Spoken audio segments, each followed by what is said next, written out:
I love it.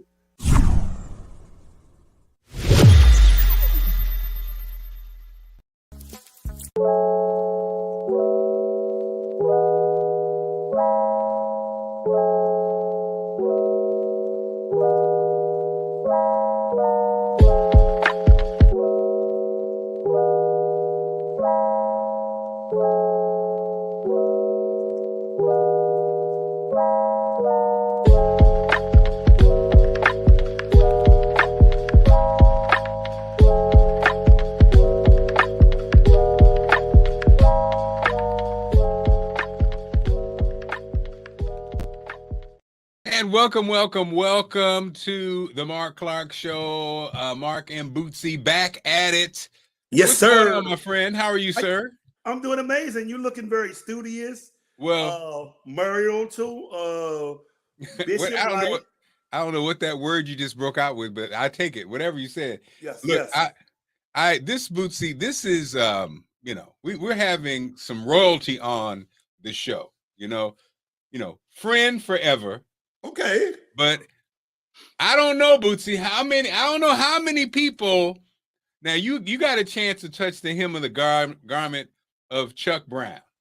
Yes, I did. You got a chance to tour with Earth, Wind, and Fire. You sat at the feet of perhaps, one of the greatest musicians, philosophers of all times, the late Maurice White.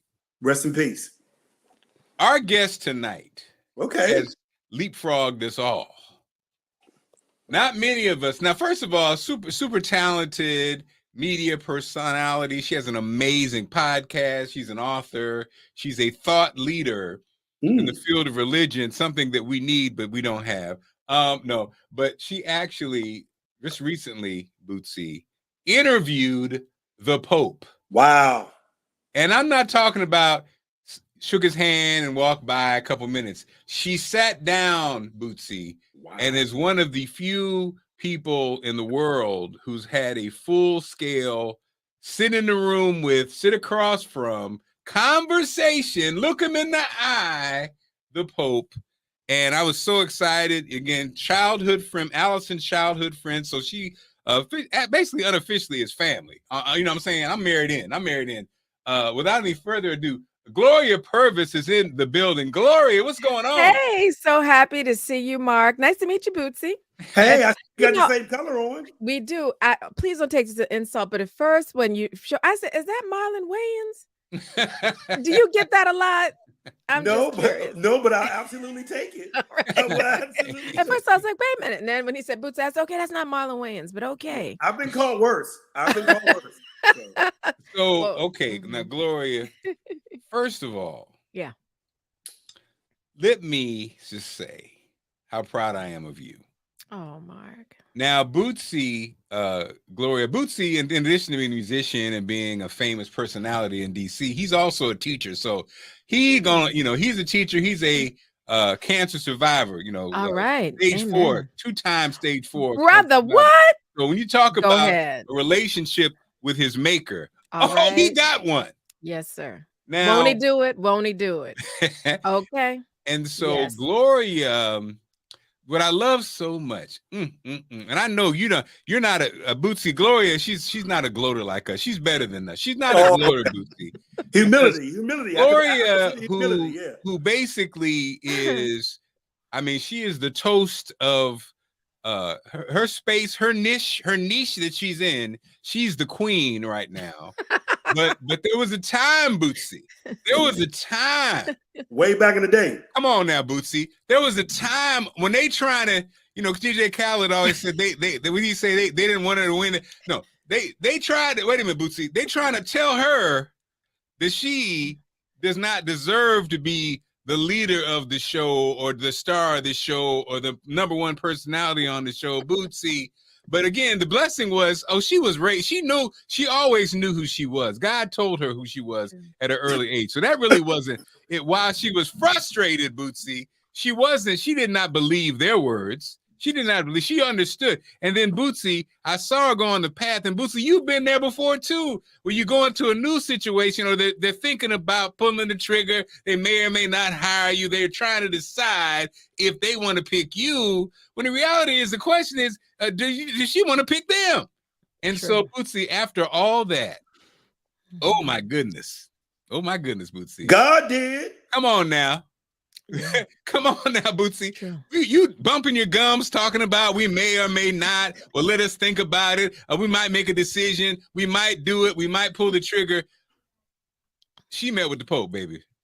She met with the Pope. Now, who looks foolish now, Bootsy? But again, I'm saying all that not because she ain't gonna say it. That's just me. And it might have been too much information. I didn't give any information out, Gloria. I didn't say no names. That's okay. You didn't. That's all right. But Bootsy, it's just that reminder, though. It's that reminder that sometimes these people, when they don't see it, or when they don't feel it, or they have politics around them, or they don't have great intentions around them, it's okay because there's a force out there that's bigger than all those naysayers, those doubters, and those who don't believe. And again, the blessing was Gloria always knows that and knew this, but this right here, this is crazy. The Pope and again, Bootsy, not like shook his hand, like that's enough. Just to shake the hand, you'd be like, oh, this is amazing. Oh my God, I can't believe I shook the hand. No, I'm talking about sit down across from him, look you in the eye, smell your breath. Gloria, pulling up to the Vatican. For 2 hours, 2 whole hours. Okay, so Gloria, let our people know who you are, Gloria. Let's start there. Who are you? Yeah, so my name's Purvis. Gloria Purvis. I'm really just a follower of Christ. I'm originally from South Carolina, so I'm a Southern girl living up in the DC area. I am really just try to give witness to the dignity of the human person from the womb to the tomb. I'm a wife. I'm a mother. I'm a writer. I'm an author. Like I said, writer, author. Also have a podcast, which you got to check out, the Gloria Purvis podcast, available on every podcast app that's out there. And what I really want to do is try to give the microphone to voices that aren't often heard within the Catholic Church. And I talk about the intersection of the church and culture.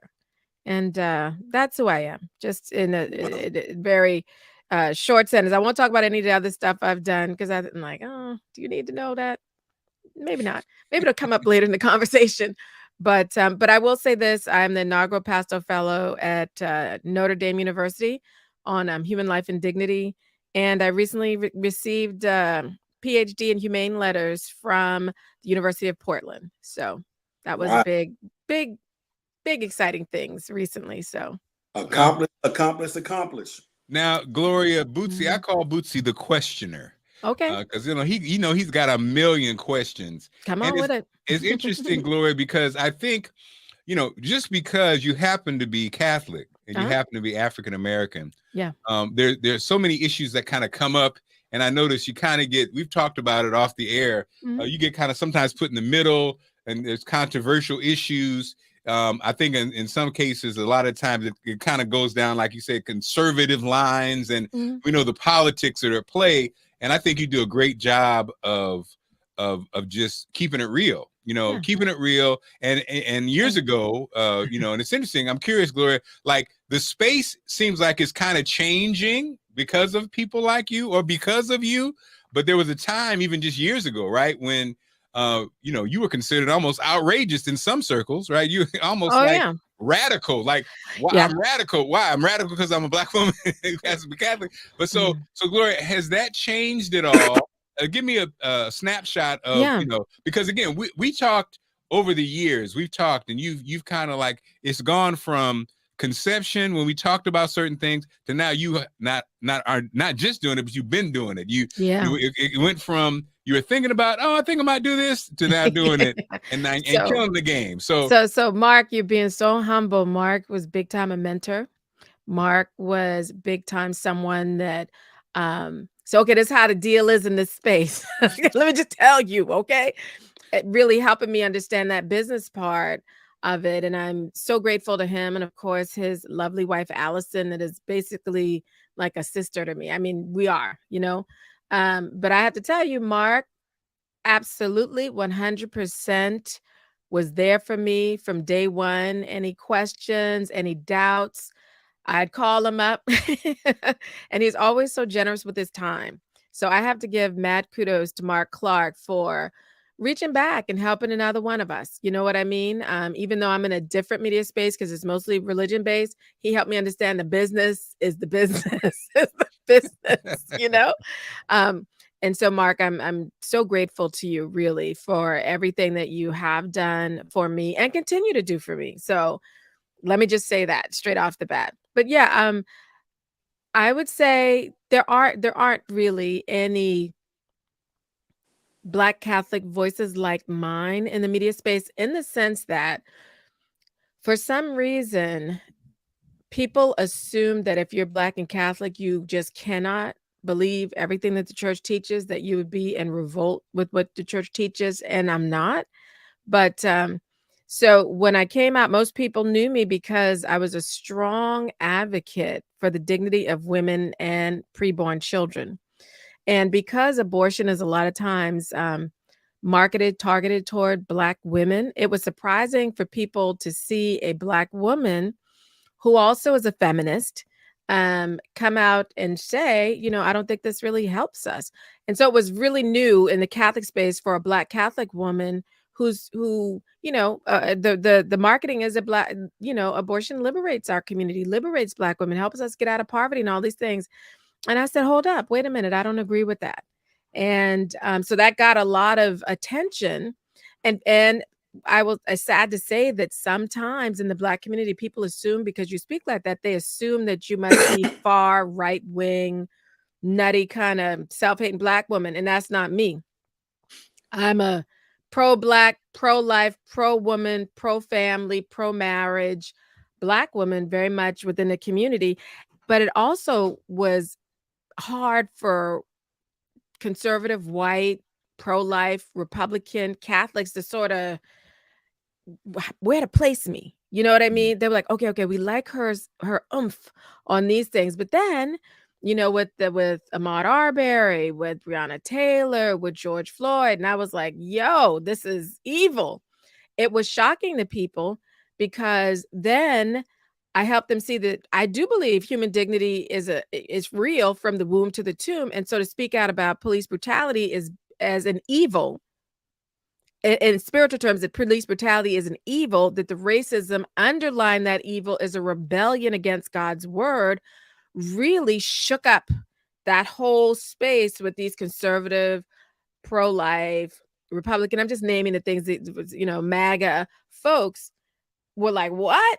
And it just showed really that in the media space, in Catholic media spaces, I think we had an anemic understanding of human dignity when it came to areas of race. And so here I am in that space, really challenging a lot of political beliefs that people have, right? Challenging them to stop making an idol of politics and follow Jesus Christ, right? So this idea that you have to be Republican or you have to be a Democrat is nonsensical. What you have to be is a follower of Jesus Christ, because no political party aligns with the faith. But what they need to not do is make that political party an idol. You cannot make political leaders an idol. You have to always, always, always go back to what God said. And God said in Genesis 1:26, let us make man in our image. And we know that that is the basis in Catholic teaching for where we get this idea of each human person being made in the image and likeness of God. And because of that, they're worthy of dignity and respect. So I pushed that on people that already believe that, already self-identified as faithful Catholics, and sort of held up a mirror and said, in the area of race, your understanding, acceptance, and profession of that truth is not in alignment, right? And so to say things about the police, like, yeah, this is wrong, this is evil. Police brutality isn't evil, is an intrinsic evil. And for Catholics, when you say something is an intrinsic evil, that means it is never anywhere in any circumstance ever good. So to say that there is no circumstance under which the kind of torture and murder that we saw with George Floyd is ever morally acceptable is hard for people who looked at that video and instead of saying, oh my gosh, this is evil, said, well, what did he do? There's nothing you can do to deserve that, according to the teachings of our faith and our understanding of the dignity of human person, and also the right use of force. It's just a lot of stuff that we believe and have examined as Catholics, which people might not be aware of.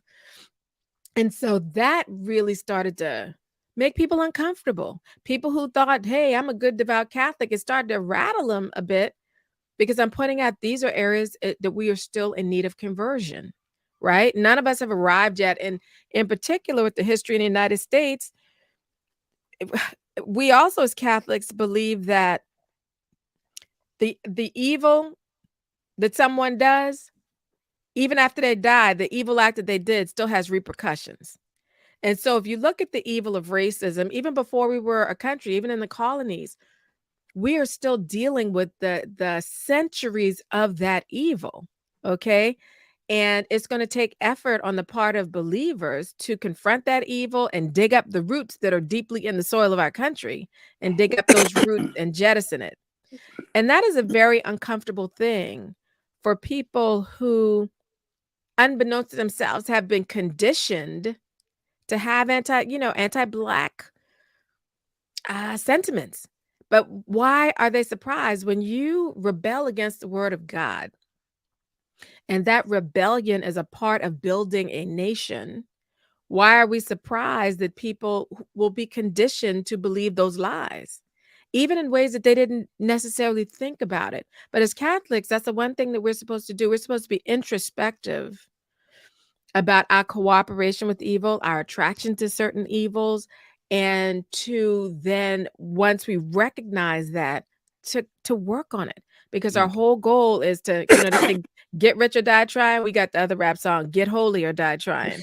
That's our whole, that's the whole point of it, right? If I say I love God, then the things that are odious to God should be odious to me. And racism is odious to God. And so talking about that has really sort of shaken up the whole space, the whole Catholic space, at least in the United States. And I think let me just say this, I also think it's God's sense of humor that I was first known in Catholic media as someone that believes the hard teachings, right? And so no one then could say, oh, she's just a flake, she doesn't really believe everything. They were introduced to me as somebody to believe the hard teachings that a lot of people struggle with. And then for me to talk about racism, there is no real critique to say I'm not faithful, you see? And so it makes it really hard for a lot of folks who could, to dismiss me. They can't doubt my belief. So, yeah. And so, it's interesting that we talked about it off the air, and again, this is back when you were, you were getting invited on, and still, I'm still imagining you get invited on these shows, and like you said, in America, everything is broken down in politics. Yeah, and I think you kind of expressed that you were concerned that you go on so and so's show, you didn't want to be cast in a certain light, right? And so now you actually have got more experience, and you kind of. So when you go into those shows and when you appear on these certain things, can you tell right away that they're trying to put you in a box, or do they put you in a box? Do they let you kind of say your piece? How does it work? Because I think everything is clickbait, everything is headlines, and so a lot of times you go on a show and our show, I'm sure like your show, and I listened to your show, actually listened today. It's a long form, so you can take a clip of what somebody says out of context and just post it as a headline and to sucker people in. Have you been on these shows where you felt like afterwards that they just used you, or they almost kind of played you, or are they pretty clear and pretty straightforward when they have you on the show? What they try to do is ask me the hard questions that they think they don't have an answer for. And it's particularly around racism, critical race theory, and all those types of things, woke, what does it mean to be woke, all that kind of stuff. Because there is a narrative out there that all that is anti-Catholic, anti-Christian, Catholic, Christian, same thing, but that you can't be a believer and be okay with critical race theory. You can't be a believer and be woke. And so when I'm given those opportunities, I speak to it. A lot of times I will also go on to a show where there's a call-in. And you got to best believe people call in because they're upset. I remember doing on a Catholic show where they called in and it was talking about reparations. And what had come out from the number of people calling in who consider themselves serious Catholic, who are white, is that they perceived reparations to Black people as a punishment against white people. And so I had to take them back to, scripture. Where the rich young man goes up to the Lord and said, "What must I do to follow you?" And he says, "You got to sell all you have and be perfect to follow me." And I was like, if the demands of justice require that you have to let go of some material thing, why are you griping? And justice in a Catholic sense is not justice as we understand it, is that every person receives what they are due. And if there has been a harm to a person, justice requires that you repair the situation. And so it was a lot of question about it. I didn't own slaves. And it's like, well, Jesus Christ never committed a sin, but yet he took up a cross and died for you so that you might have a chance at heaven. The answer to upon seeing sin is not, oh, I didn't do that, so I don't want to do anything about it. If you are a lover of God, the answer to seeing sin is to recognize that sin is chiefly an offense against God. And because I love God, I am motivated to make repair for that offense. And this is basic Catholic theology that I'm talking about here. And it's a part of when we go to the sacrament of reconciliation, you confess your sins, but then you're also given a penance to try to repair for the corporal plane, the damage you did, and also on the spiritual plane, any damage that you've done. So you do these things to make repair for the harm that you've created. The sin of racism is a harm to the created order. And as lovers of God, we want to make repair for that harm. And also we do other things as Catholics. Like I'm like, we make reparations for sins of blasphemy, even though I may have never blasphemed. What is it about the sin of racism that makes people not want to do anything about it? I'm like, you do for all these other things you haven't committed sins for because you recognize these are offenses against God. Why do you draw the line at racism? Why do you draw the line at even talking about reparations? And reparations doesn't necessarily mean every white person pays, but it certainly, you have to look at the government's role in not defending the rights of African Americans and the government participating in things to disenfranchise and undermine the development of Black communities. So yeah, we should look at what kind of government answers should there be for the Black community. I mean, slave owners were paid reparations, okay? Right. So reparations aren't new in this country, but the idea of talking about it had just so many people jacked up. But I also invited them to say, hey, stop listening to these secular talking heads and go back to your scripture, go back to the catechism, go back to, reading some of the lives of the saints to see how people deal with, issues of how do you repair for wrongs.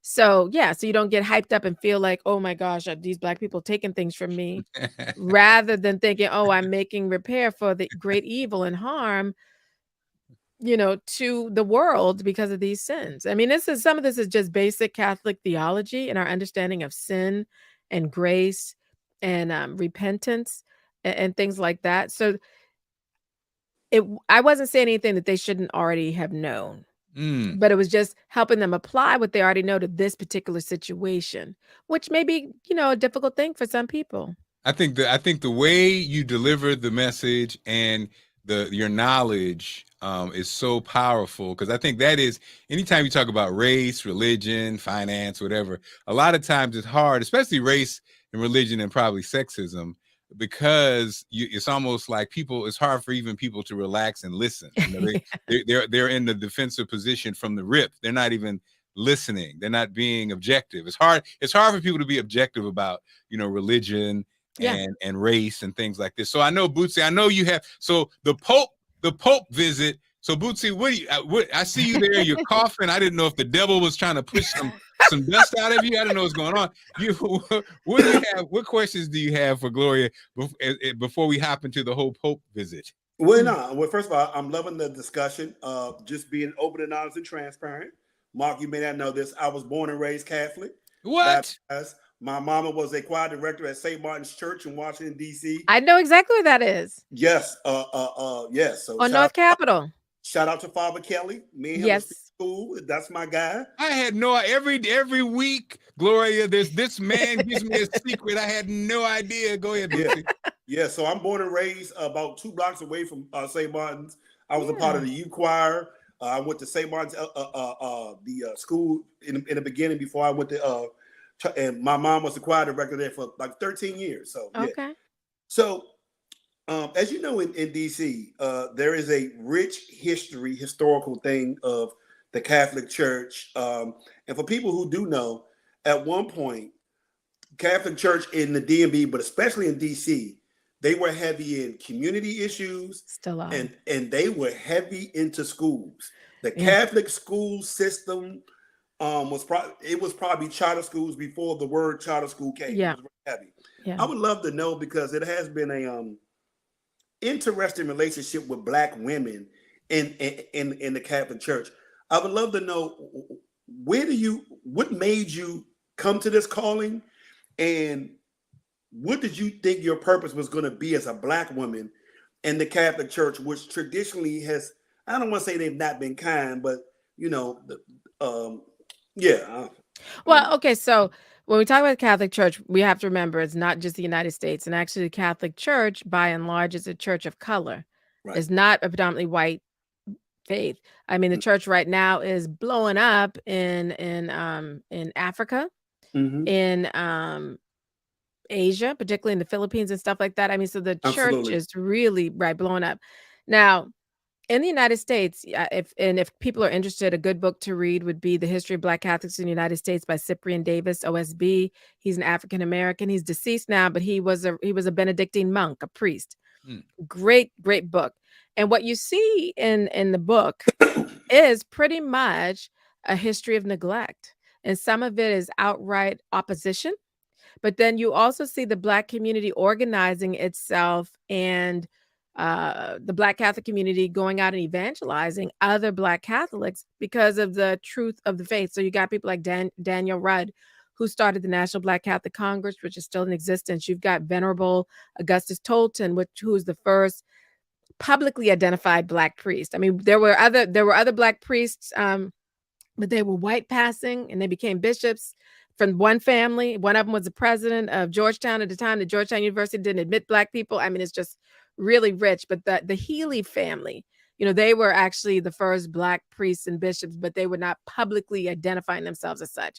But anyway, so there was always a presence of Black people evangelizing one another, whereas the bishops in this country, in some cases, especially after slavery, just ignored the Black community. Now, I grew up in Charleston, South Carolina, did not have a relatively speaking, large Catholic population, definitely did not have a large Black Catholic population. But because of the history of segregation, we had still the tradition, the experience, the history, even though I was born way after legal segregation ended, that the Catholic schools were just Black Catholics, and Black people went to one school, white Catholics and white folks went to another school. So I went to a Catholic school from 1st to 12th grade. 1st to 8th grade was in a Black Catholic school. First religious sister I ever met was a Black woman. So my experience of Catholicism was a Black one. I did not know it was any different. So the first religious sister I saw, Sister Mary Mercy, God love her, may her soul rest in peace, in a habit. But guess what? She was an Oblate Sister of Providence that was founded by servant of God Mary Lang, created this religious community of Black women in the late 1700s in Baltimore. Funny thing, before she went to Baltimore, she passed through Charleston. on her way up. And as I was doing research on her in Charleston, did you know free Black people had to pay a tax to stay in the state in South Carolina? I mean, it was a trip. But anyway, so it's so funny how God works. Her yes was a part of the seeds of planting the faith in me. She was the first religious sister, first priest I ever met was a Black man, Father Figaro. He's dead now. May he rest in peace. Also a part of a community of Black men who were priests. He was a Holy Ghost father. So fast forward, first grade, going to Catholic school, 12 years old, had a mystical experience during adoration. That I remember we were in adoration, by the way, with the principal of school who was a religious sister, because we had a food fight at lunch and she was mad.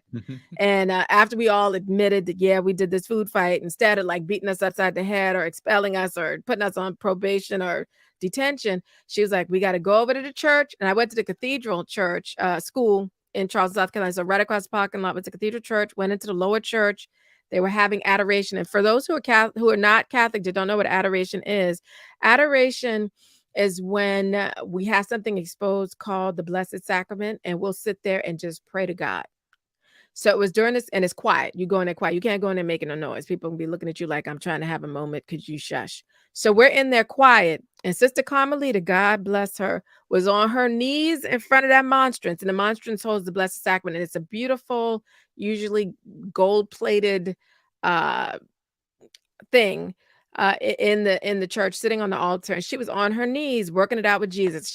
I know she was like, Lord, you gave me these children, they acting a fool, blah blah blah, so she's in there working it out with Jesus, and we all sitting there quiet because we want to live, you know what I'm saying? But it was in that silence, Bootsy, that my body was consumed with flames. So I knew I was on fire, but it didn't hurt. And as I was consumed with the flames, I immediately knew that what was in the monstrance was alive and real. And I will never forget that sensation, nor have I ever forgotten that particular truth that I feel like has been imprinted on me that I've never forgotten. And it was from that encounter that a few days later, when Sister Carmelita came to my class and said, hey, I want to, get the Catholics ready for confirmation. And I went up to her and I said, Sister, I think I'm supposed to be a Catholic. And she was like, you ain't coming up in here just saying you're going to be a Catholic. You got to go home and get your parents' permission. You can't just, and I didn't do that. I went home and told my parents that I was becoming a Catholic. And they did not resist that. My mother said, oh, you going to be a Catholic? I was like, yeah. My dad said, what's she talking about? And she's like, I got this. You're going to go to church every Sunday, every holy day of obligation. You're going to pray your rosary and you're not going to eat meat on Fridays. You got it? And I was like, I got it. And that's what happened. So 12 years old, I was going to mass by myself. My parents, my family, everybody supported it. Yep. And then later, all my sisters converted to Catholicism much later. And then our husbands were Catholic or either converted to Catholicism. So now everybody in the family is Catholic and the grandkids are Catholic. The only people who didn't ever convert were my parents and my grandmother. And you know what? God bless your parents. We we had a chance to, like, as Gloria said early on, friends of the family. Oh yeah. We had a chance to stop by and see your parents. Yes, they love you. Home in South Carolina, and it's so interesting. Your story. It's interesting. At 12, right? You were 12. Yeah. And it's like a lot of times we say our kids aren't old enough to make these decisions or that decisions. I always just tell the story about my mother. And I said, you should have been the president. My mother was she was like the reverse of you. And this has nothing to do with Catholicism, but I just wanted to share it with my mom was 12 at the same time. So imagine, Bootsy, I think you know this story. So my mother's mother came home and said that they were going to become Jehovah's Witnesses. And my mother was 12 years old. And this is a Black mother, y'all. She comes home and her sisters and brothers, the ones who weren't married, who were in the house, they all signed up. My mom said no. Oh. I was like, what? You said no to your mother? I said, yeah. I said, what did she do? She said she started crying. I said, then what did your dad do? He said, you should listen to your mother. And what did you do? She said, I'm not going to do it. All right. I was like, wow. I was like, that's just amazing. It's interesting. Yeah. You were convicted, whereas my mother, her decision was, no, I'm not doing that. But at the end of the day, I just wanted to share that because it just speaks to a lot of times, I know with my kids, we kind of reign over our kids, or we kind of boss them Yeah. around. We don't really give them that freedom that they probably need, because I think when you talk about religion, it has to be something that most people sadly don't really pick their religion. They don't pick their belief system. They kind of like just emulate what their parents are doing. Most people. And that's why I think there's in a lot of ways, such a disconnect, because people don't really know why. Well, why do you do it? I don't know. What makes you? I don't know. What does it mean? I don't know. It's just like you just, live your life living what your parents choose. And so the fact that I think that passion that burns within you is because it was a decision that you made. And again, these relationships that you have with whatever you believe in, it may not even be God. It's your relationship. Nobody else can dictate that. It has to be. And so anyway, now you actually had, again, the blessing, the privilege to actually meet and interview the Pope. Please share with us that journey. So here's the beautiful thing about it. We met in his house. We didn't go to the Apostolic Palace. He's like, I want y'all to come to my house. So that's where we were. We were at his house for 2 hours. And by the way, he didn't say, I want y'all to come to my house, though. He didn't say that part. Well, he did to whoever it was. He was like, no, well, because he had to, because if he wanted us to meet at the Apostolic Palace, he has to say that, right? I love it. And you can't just show up at the Pope's house and say, hey, we're here for the interview. You know what I'm saying? Doesn't work like that. So he did have to make it clear that you come to my house. We're not going to Apostolic Palace. And right off the bat, if you go into his house, it's a different feel. The Apostolic Palace is fantastic. Okay.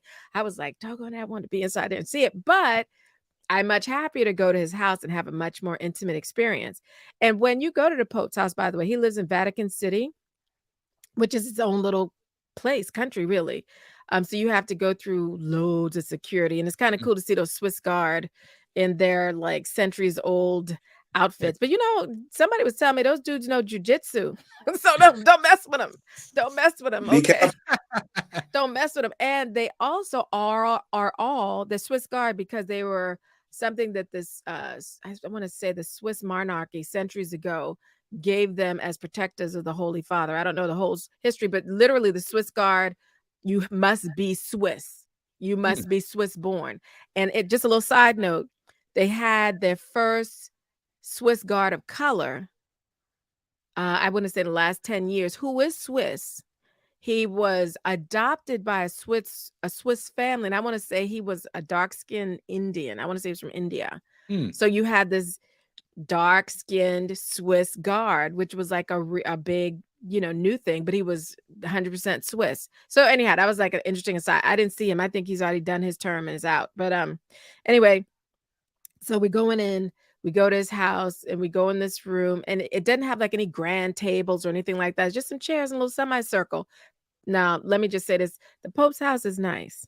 He decided, instead of living in the regular papal place, which is not the Apostolic Palace, but the regular place that the other popes lived before, like John Paul and Benedict, he decided to move into what they call a dormitory.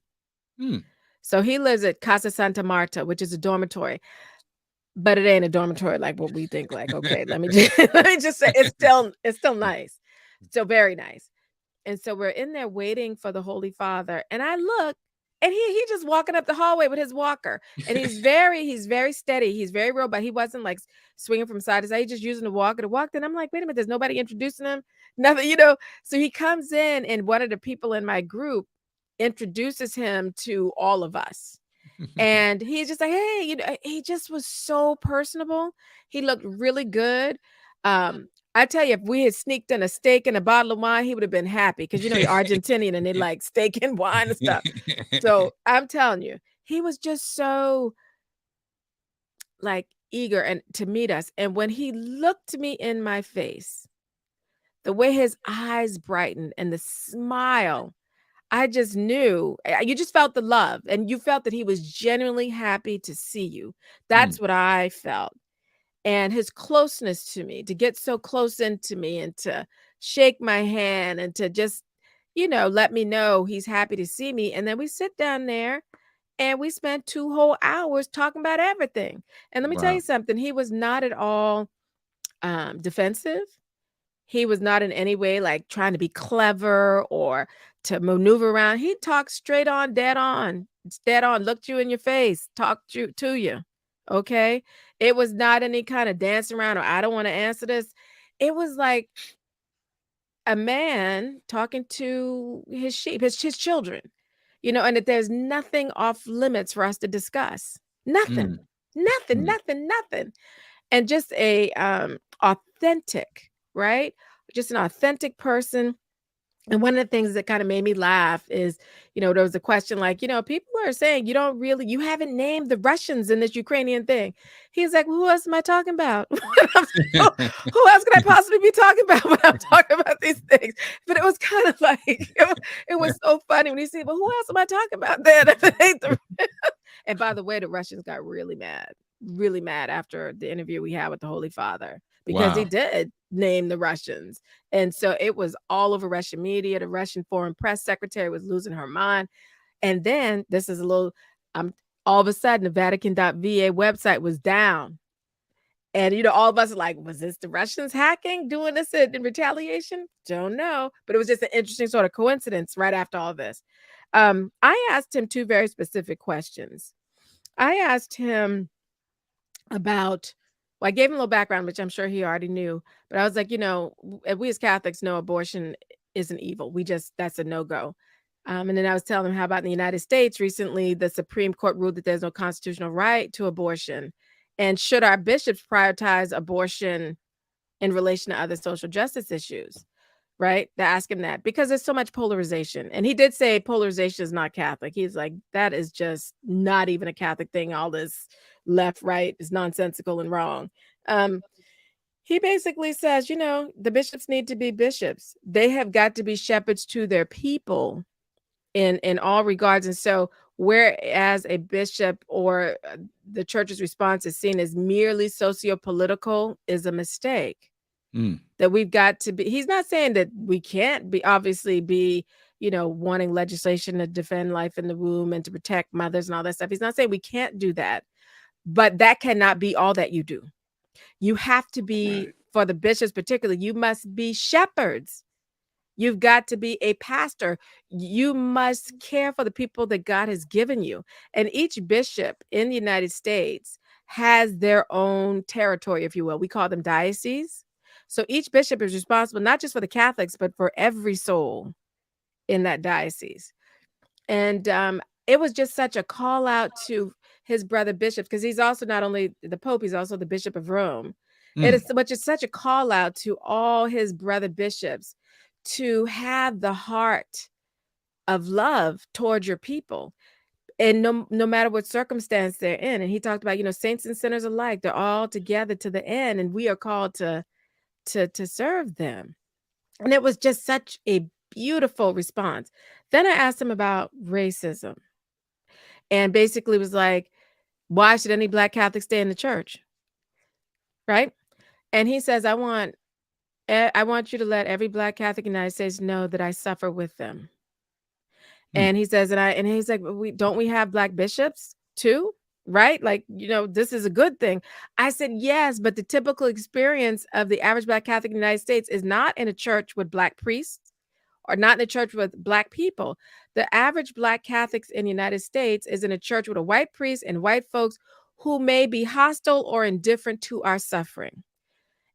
And the tenderness, good Lord, the tenderness in his response after I said that he says, I want to say to the Black Catholic community, I love you. I love you. And I want you to resist and stay in the church. And it was just such a profoundly beautiful moment. And it's not resist in like you're going to go against what the church teaches, because that's not making sense. He's saying resist the temptation to flee. Resist the temptation to flee. And so it is calling for us to persevere, in a sense, in the faith, in a place where sometimes it might not be comfortable. But I understood what he was saying, and I also understood what we lose when we leave, because of these other folks. A friend of mine used to say, you don't leave Jesus because of Judas, right? You don't do that. You don't leave Jesus because of Judas. So, Okay, but so it's a Gloria, hard thing sometimes. is the But it's beautiful. racism within? Let me just ask this. So, are there other countries that maybe don't face the level of racism that most blacks and Americans, most Catholic bishops or most Catholic priests in America face? Is there a country that, are there black countries that you don't have that, or is it around the world? So you have tribalism in Africa, right? Which is not racism, but boy, they got some tribal issues in Africa that does play out. I mean, what we have to remember is the doors of the church are not a shield against sin. People come in with their brokenness, right? And so what we have to distinguish between is that the teachings of the church are true, even if her people are sinners. Okay. And so the brokenness of the human person is a universal thing across the world, but we do have a particular kind of history of racism in the United States. But the Holy Father did allude to, this is a problem everywhere, right? But we do have a particular kind of documented history in the United States. I mean, slavery jacked a lot of stuff up. You have religious communities owning slaves. You had Catholics owning slaves. The Jesuits are doing their, what is it? Their 272 reparations for the descendants of the 272 African Americans that were sold to make sure Georgetown University could still stay in business. And by the way, that was they took the names off the building of the Jesuits that did that, and the Jesuits did that completely against what this superior general in, I think at the time in Rome, sent them, saying you cannot sell, these people cannot break up these families. And these two Jesuits like, we sure gonna do that because we need that money. And so the Jesuits have, I think, pledged $100 million in reparations to the descendants of the 272. And so like their kids can go to Georgetown University at free, just a lot of things, right? So racism has its effects, still has its problems. And again, the doors of the church, doors of no church, for real, no church doors is a shield against sin.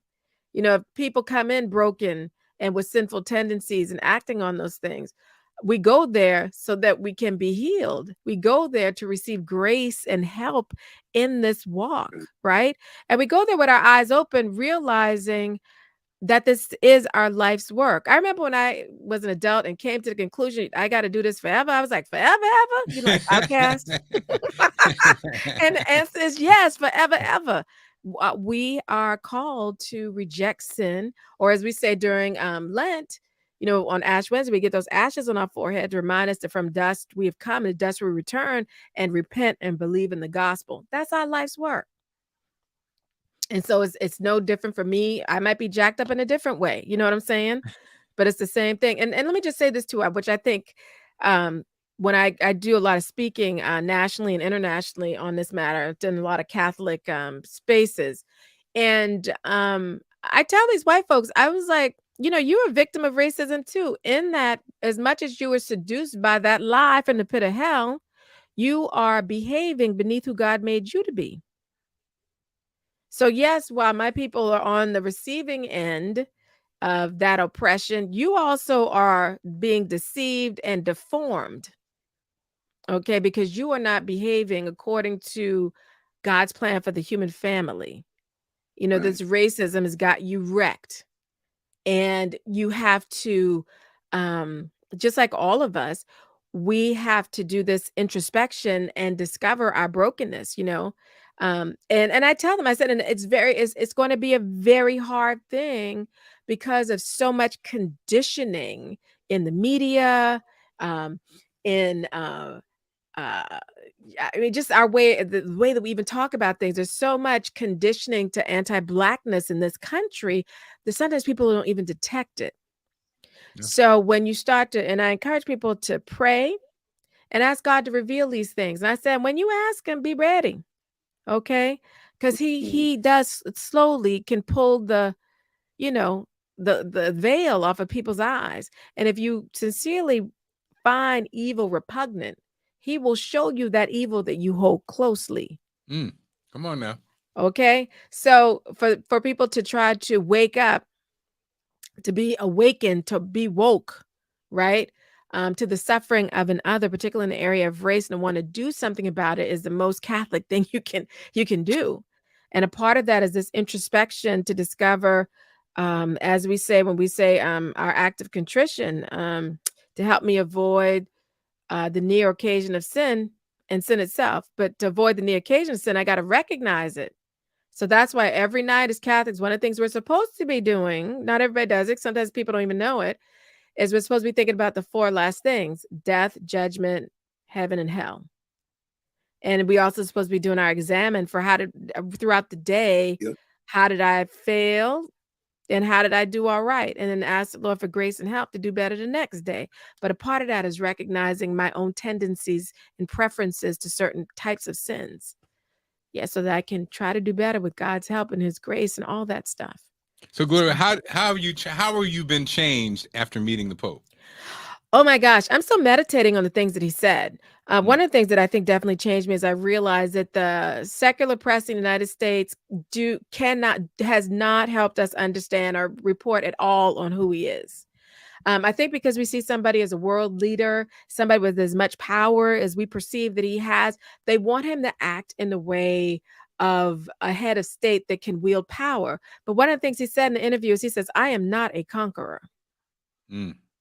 And because, it was like, people are mad about your relationship with China and they feel like you ain't saying nothing. And China's, talking about these people who we want to appoint to be bishops. And you all are like, well, okay, we like to, they're like, why aren't you saying something? He said, he sees things differently than we do. He doesn't see things as either or. He's like, it's not a matter of speak or don't speak. It's a matter of dialogue or not dialogue. And I choose the path of dialogue, even if it is more difficult, even if it has had errors and some successes. But that is the path I choose. And I choose it because the people of God in China are good people. You know what I mean? So one of the things that I recognize with the Holy Father is, A, we don't get an accurate understanding of him through secular press here. And B, he sincerely wants to be docile to the Holy Spirit. He wants to do what God wants him to do. And he's been so terribly calumniated, meaning people have said cruel, untrue things about him. People have assigned certain intentions to him that you don't get that when you talk to this man. And I also felt one of the things that on the way, let me just tell you this, one of the things on the way to meet him that came to play while I was sitting there listening to him, as I was walking through Vatican City, I saw this wall, and in Latin it said, this is the site of Nero's circus, the site of the first apostle, Peter, who, Pope Francis' successor to St. Peter. He was martyred. St. Peter was martyred on this particular site in Vatican City. And I was like, oh, I want to go back there and I want to go see it. And then I heard something say to me that says, no, you have to go see the current Peter while he's undergoing his own martyrdom. And I felt that when I was sitting there listening to the Holy Father speak, I was like, this man is so misunderstood. This man is so maligned. And yet he remains. And yet he remains. And he's not always trying to put up a defense of his reputation. In fact, he says, I deserve to be talked about. I am a sinner, but you should not talk about Holy Mother Church. You should not turn people away from the church. And so that to me really meant something. And also when he said, I love you to Black Catholics, I am with you in your suffering. I just think it's going to be a balm to a lot of people's wounds who haven't had that experience in their local church. When the Pope, the Supreme Pontiff, he got like 8 titles, the Vicar of Christ, when he says that, it has a meaning and a message to each and every one of us, Black Catholics in the United States, to say, I love you. I suffer with you. Stay. I mean, and so it's just so much. And so people can get they can read the full interview. Tell her where to go. Yeah, you can go to americamagazine.org. And then when you get there, just do Pope interview on the search thing and it'll come right up. And they have some great pictures. There was a picture of me and the Holy Father standing together, and he looks really happy. He was laughing at the time. Then we took the picture. He's great. He's also got a sense of humor, Mark. Oh my goodness. I was laughing. Now, granted, the interview was in Spanish, and I speak Spanish, and the Holy Spirit helped me understand everything he was saying. And we did have a translator with us as well, but he also understands some English, because some questions he just started answering right away. Wow. Before the translator could translate it. And then I've said a few things to him in Spanish. He's like, she gets it, she gets it, she gets it. It's pretty funny. And one last thing that I'll say, well, we asked him, one of us asked him, say, are there any things you regret? You've been Pope 10 years now. Any things you regret? He's like, everything, something like that. If I could do it all, having the gift of hindsight. But he says, whenever I did not listen to the Holy Spirit is when I made mistakes. But when I listened, I was always on the safe path. And he also did tell us he goes to confession every 2 weeks. Sacrament of Reconciliation every 2 weeks. Well, Gloria, we are so proud of you. You are a superstar. Once again, if people want to follow you and listen to your podcast, where do they go? You go to any podcast, any of your podcast plays is the Gloria Purvis podcast, and Purvis is Purv as in victory, IS. And then you can follow me on Twitter at Gloria_Purvis, on Instagram at I am Gloria Purvis, and then on Facebook, just Gloria Purvis. My page is open. Just follow me there. And I would love to hear from you. You can DM me anytime. I'd love to hear from you, especially if there's certain things you'd like to hear on the podcast, anything like that. Very open to it. Gloria, thank you so much. Any final words, Bootsy, as we let Gloria go? No, thank you. It was amazing. I enjoyed every bit of it. Well, Bootsy, since are you still in DC area? Are you still in DC? 100%. Okay, so next summer, July of 2023, the National Black Catholic Congress is having their 5-year Congress right here in the DC area, out there at that place in PG County where they have some gambling and a nice hotel out there. You know what I'm talking about? Oh, the National Harbor. National Harbor. Yes, right there. We're gonna have. So I'm gonna be looking for you there. I'm gonna send you the information. And once a Catholic, always Catholic. Baptized, change your soul. You still Catholic, brother. And guess what? And I'm gonna be looking for you to speak to my amazing broadcast journalism students who I teach. I teach college and high school journalism. I would love to do it. I would love you to. I would love to come. And one of the things that I tell people, if you're a journalist, your responsibility is to report the truth. And we know that language is a tool of conveying the truth. So how we use our language can either obscure or reveal the truth.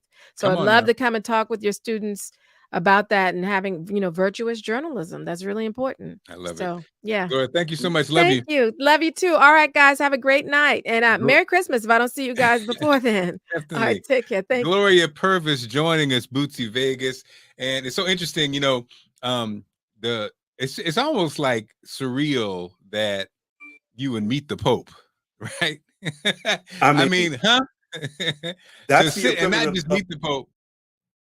What'd you say? No, that's like the equivalent of hitting the lottery.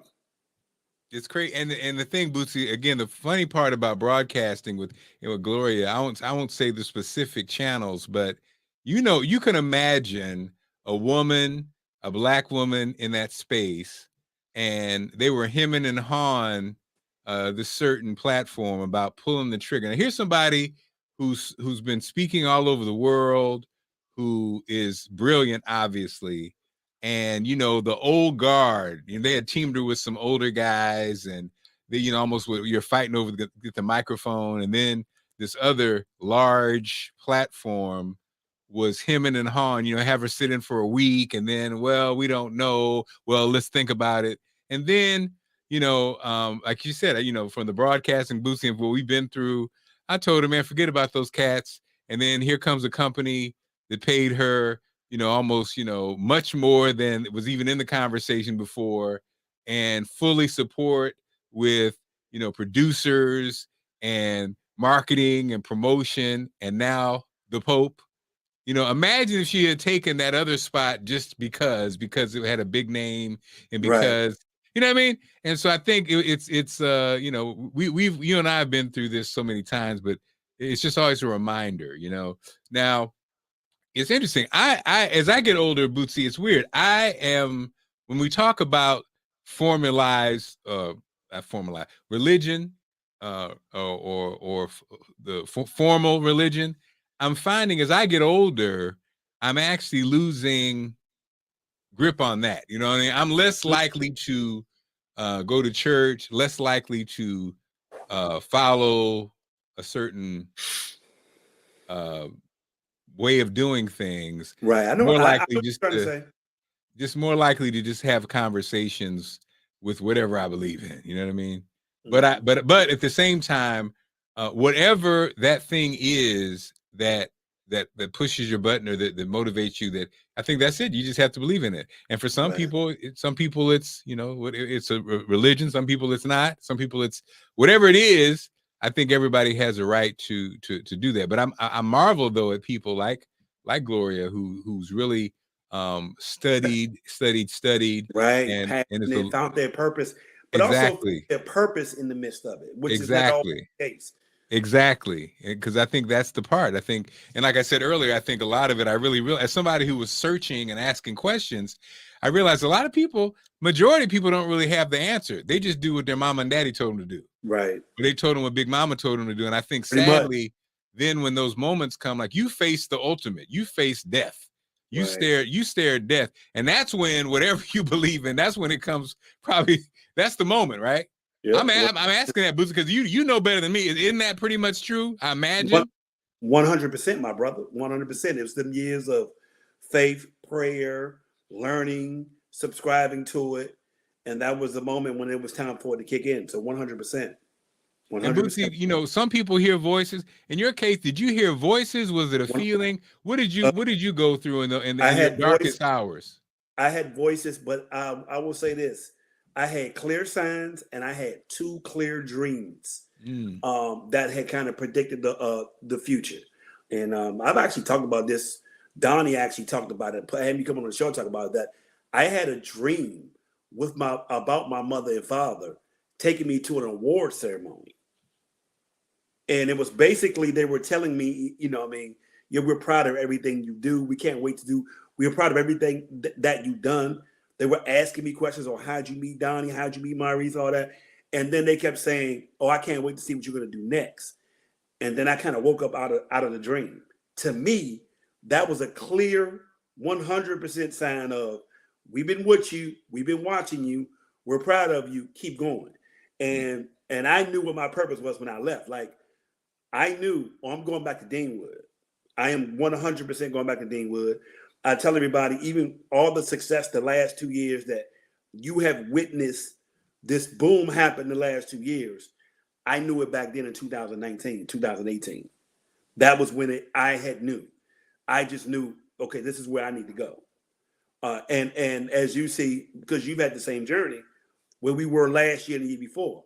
Like right now, I've been cracking this joke. So I'm doing right now what I was doing when I was 18, 19. I was doing broadcast journalism, teaching young kids, and playing go-go music. In 2022, I'm teaching broadcast journalism, teaching kids, you know, ministering, and I'm playing go-go music. The exact same thing that I was doing in 1990 something. Your passion. Yeah. Your You know what I mean? gift. Yeah, because it does not feel like work. That's the other thing. Like what I do does not feel like work. And Lord knows, I did a 6.5-hour vocal session with Raheem Devon. Yeah, it was a lot, but I looked like, man, I have actually, you know, learned something. So, you know what I mean? But I kind of knew early, like my faith led me to this moment. I've been, as you know, I crack jokes about me being young Maurice White, the rebirth. I've been cracking this joke for like 4 years now. And now there's a commercial promoting our New Year's Eve celebration. And I'm saying I'm young, and people becoming like, "Oh yeah, I heard you on the radio saying you young Maurice White the rebirth," and I'm like, "Well, y'all know I've been telling y'all this for, you know, the last 4 years." So, you know, I had already walked in faith. I knew this was coming. I knew to be patient, and my faith in those years of practicing, believing, learning, embracing, subscribing to it has led me to where I'm at right now. Come on, and with that, thank you, Sir Bootsy. Back Absolutely. at it. Any parting words?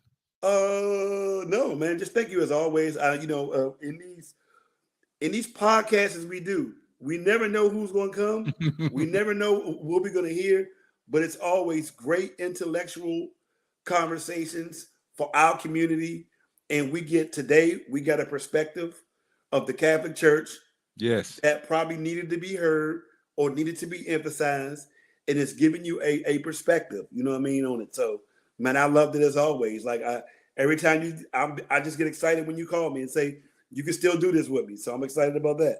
And I just love, you always have an angle. You always are tied. You never know. You never know. Bootsy Vegas, you never know about this guy. Oh, and mind you, I left 2 questions off because she was getting very detailed. You know, a lot of times, you know, your guests don't really take that long to break it down. I mean, she was so informative and descriptive, it was best to, you know, just let it go. But, you know, if you did your research on her, she had a discussion about Nancy Pelosi, you know what I mean? So, you know, for people who have done their homework, and I just say, you guys go Google that as well. But thank you, man. I enjoyed it. All right, Boots Vegas.